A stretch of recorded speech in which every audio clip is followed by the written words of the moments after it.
Level 1. Bud S candidate. Before you become a SEAL, you are not a Navy SEAL yet.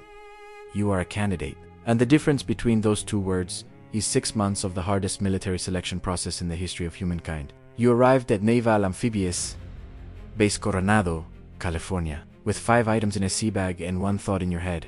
No matter what happens, do not ring the bell. Because in the middle of the compound, there is a brass bell. 3 rings, and you're free.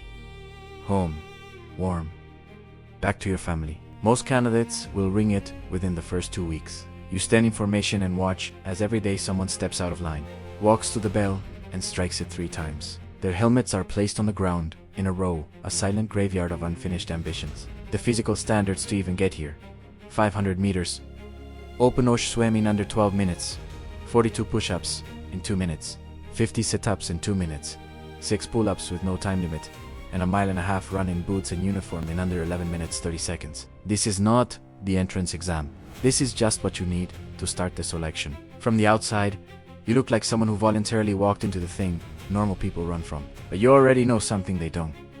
The real hell hasn't started yet. It's called Hell Week. 5 days, no sleep. 80% of those who made it this far will not make it through Hell Week. If someone told you right now that your chances of completing Bud S are less than 25%, would you still step into line? From the line in front of the bell, we jump straight into the Pacific Ocean at 3 in the morning. Level 2. Bud S. Hell Week. 5 days without sleep.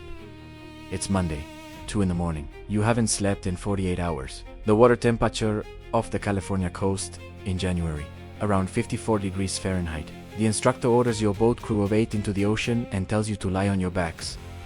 Waves roll over your faces. The cold hits like electricity. This is called surf torture, and it will happen again and again, across 5 straight days and nights. During Hell Week, you will walk, swim, and run, more than 200 miles combined. You will burn 5,000 to 7,000 calories per day. You will be fed 4 times a day, but you will never get to finish a meal properly. Not once. Hallucinations begin on day 3. Some candidates see elephants running across the beach. Others start conversations with people who aren't there. Your brain stops functioning normally, but your body keeps moving. That is the entire point. To teach you to operate when your mind has already surrendered. Of the 32 weeks of Bud S, these 5 days are the most important. Because the instructors are not watching for who is the strongest. They are watching for who helps his teammate when he himself is barely standing. From the outside, people pay money for spa weekends and meditation retreats to find themselves. You found yourself in 54-degree water in the Pacific Ocean at 3 in the morning, and what you found there, you liked. The question isn't whether you'll survive this physically. The question is, at what point do you decide that you've already done enough? From the freezing water of the night Pacific, we move to the jungles of Panama and the desert ranges of Arizona. Level 3. SEAL Qualification Training. Now you learn what it's all for. Bud S is behind you. You survived. You are one of very few, but you are still not a Navy SEAL. You are sent to SQT SEAL Qualification Training, another 26 weeks. This is where they teach you what you actually went through Bud S for. Small unit tactics, reconnaissance, and surveillance. Combat parachute operations from 26,000 feet in night skies. Combat diving operations underneath enemy vessels in absolute darkness. Demolitions and breaching. Sniper fundamentals. Survival, evasion, resistance, and escape the SEAL program, where they teach you to endure capture, interrogation, and psychological pressure. At the end of SQT, they give you the Trident, the gold seal badge that the community calls the Budweiser. It is the most difficult military badge in the United States Armed Forces to earn. From the outside, you look like an ordinary man in his late 20s or early 30s in civilian clothes at an airport check-in counter. No gear, no uniform. Nobody suspects that you know 40 ways to stop a threat before you can react. That is what the community calls going gray. Invisible, lethal. That moment when you hold the Trident in your hands after 7 months of everything that came before it. That moment is bought by every single thing that came before it. Was it worth it? Hold on, since you made it to the Trident and you're still here, that means you're the type who doesn't quit. People like that build things. If you want the next video to actually reach you, a subscription works exactly like the Trident. You earn it once, and we're on the same team for good. A like is your go signal to the mission commander. Without it, the algorithm writes this mission off as a failure. From the airport in civilian clothes, we move to the SEAL Team base in Virginia Beach, where training ends and real work begins. Level 4, SEAL Team Operator. First combat deployment. You are the new guy.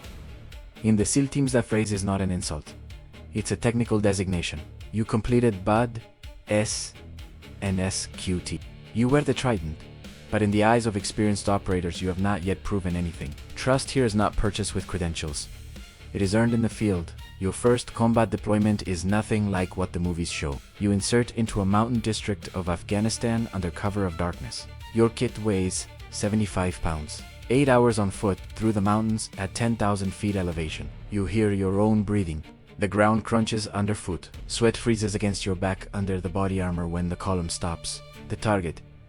Capture a live SL commander, with confirmed links to an IED network. The operation takes 7 minutes from the first breach to then 8 hours back on foot, then the debrief. Then preparation for the next operation begins immediately. Over a 6-month combat deployment, your team will run 100 to 150 operations like this.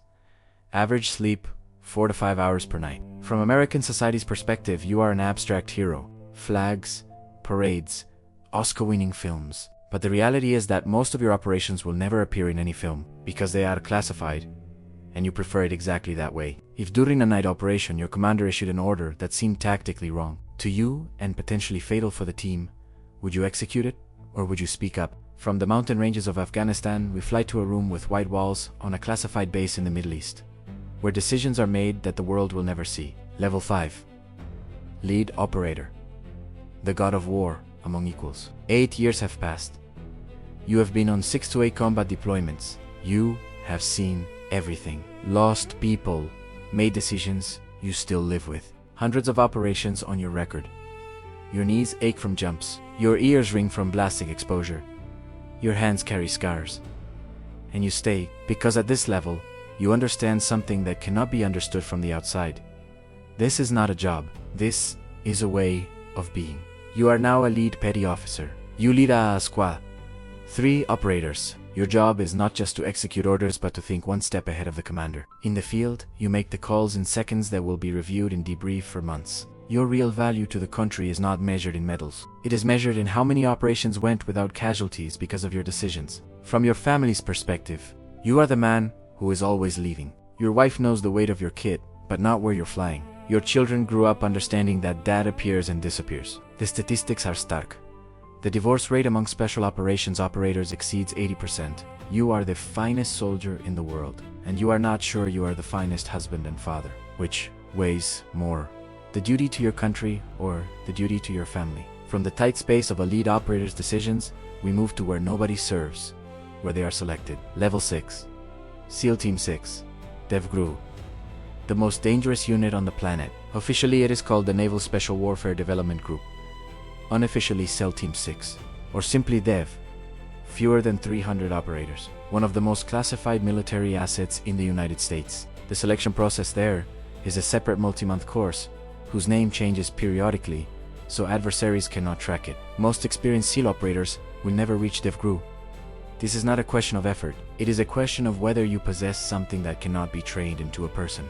DEVGRU operators execute missions that the President of the United States personally signs off on in the Situation Room.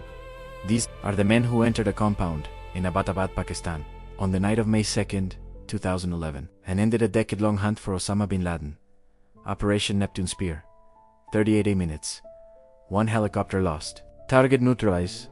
0 operators killed. From the perspective of the entire world, this happened at night in Pakistan, while most people on Earth were asleep.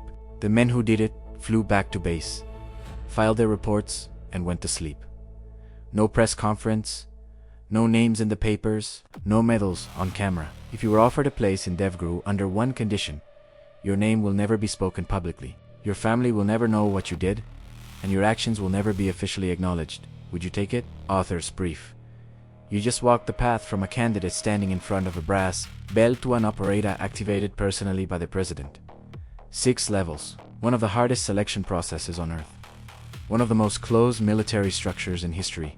Now, here are the facts worth knowing. The first class of Navy SEALs was officially commissioned in 1962 by personal order of President Kennedy, who wanted to build special operations forces capable of operating in any environment. Sea, air, and land, hence the acronym SEAL. Of more than 1,000 candidates who begin BUDES each year, between 150 and 250 completed. The attrition rate, roughly 70 to 80%. Hell Week has existed in some form since the 1930s through the SEAL predecessors known as the Underwater Demolition Teams, UDT. A combat-experienced SEAL operator earns between $80,000 and $120,000 per year in base pay alone, plus additional combat pay, jump pay, and dive pay. The youngest SEAL team commander in documented history is Jocko Willink, who later wrote the book Extreme Ownership, which sold millions of copies worldwide. His core principle, total personal accountability for everything around you, became a philosophy for millions of people far beyond the military. A SEAL operator over the course of a career completes more than 12 specialized schools beyond basic selection, including the sniper course, the military freefall parachute course, and the combat diving course.